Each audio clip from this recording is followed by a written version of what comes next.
Emotional intelligence, it's the ability to recognize and manage your own emotions and potentially also recognize and manage emotions in others. Now, is it fixed? No! The great thing is that with practice you can increase your own emotional intelligence and potentially have a more fulfilling life with better relationships, better communication, better leadership skills, and perhaps a promotion. Hi, I'm Chris. I'm summarising this book, Emotional Intelligence. Now there's 4 skills that make up emotional intelligence, and it's divided into 2.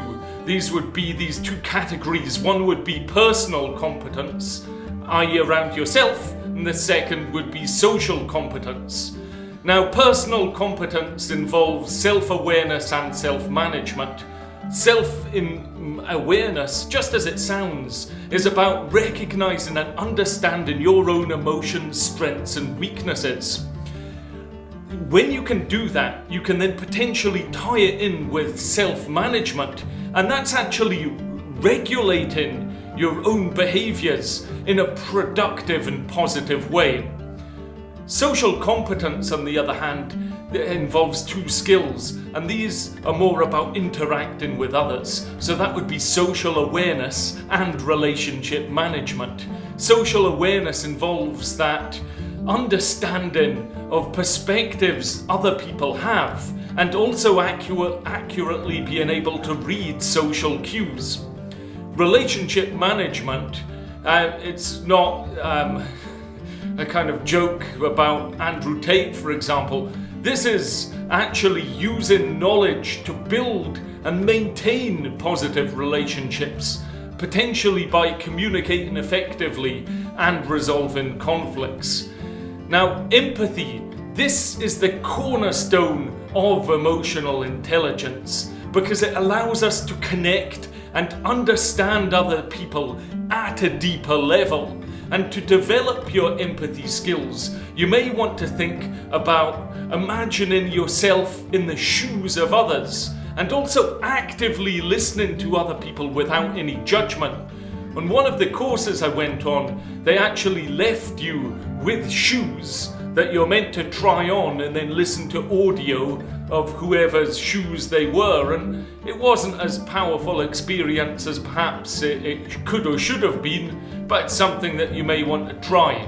I've got some old shoes that'll be donating to the charity shop. You can go down there and pick them up and listen to this at the same time when wearing them. Emotional hijacking, however, that occurs when emotions override our rational thinking.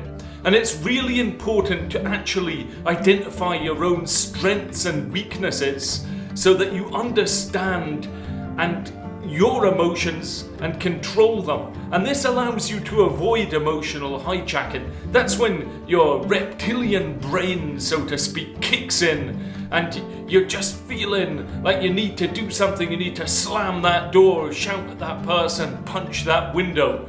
Instead, try and take a few deep breaths, reframe these negative thoughts.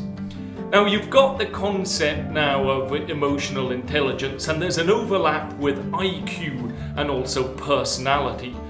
So IQ, we all have heard about it. It's a measure of cognitive ability, and it's about reasoning, problem solving, critical thinking skills. And it is another important factor in somebody's success in life. But the authors of this book on emotional intelligence, unsurprisingly perhaps, think that emotional intelligence is more or the same or even more important. Personality is what makes somebody that particular person. And you could divide somebody's personality into 2 different traits, hardwired and flexible.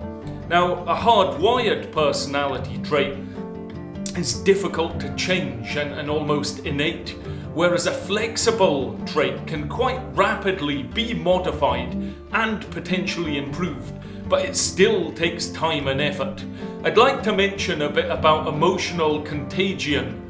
This is this phenomenon in which emotions spread from one person to another, and you've all will have seen or felt the icy cold banter vacuum that you can have, some people have when they walk into the room. But that's not just their doing. I hope it's not your doing, but it isn't, because we have our own responsibility to control our own emotions. So the next time that banter vacuum comes and says hello and you're wanting to run away, instead you could just counteract those negative emotional contagion feelings by just staying calm, positive in the face of that adversity. So I hope that's helped. I read this book actually many years ago and did the self-assessment. I think I was in a bad mood at the time, so I answered it as brutally as I could. Let me tell you a bit about the feedback I got. So I got 3 lots of feedback. Be open and be curious. Explain your decisions, don't just make them. And acknowledge the other person's feelings.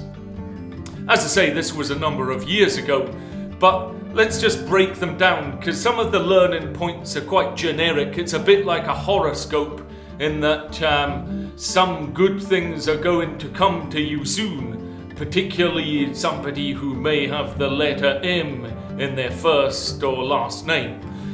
So, talking about the letter M, being open and curious, this is about maintaining relationships, and it's being genuinely curious about other people. And it's not often in people's job descriptions, but it's key and it's fundamental. And being open means that you're actually sharing some information about yourself. And then you can use your own self-management skills to determine how much information to share.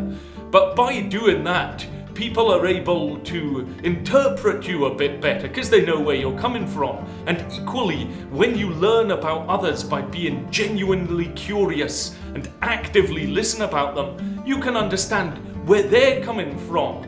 And it will mean that you've got a better shot of really understanding their needs and not misinterpreting them.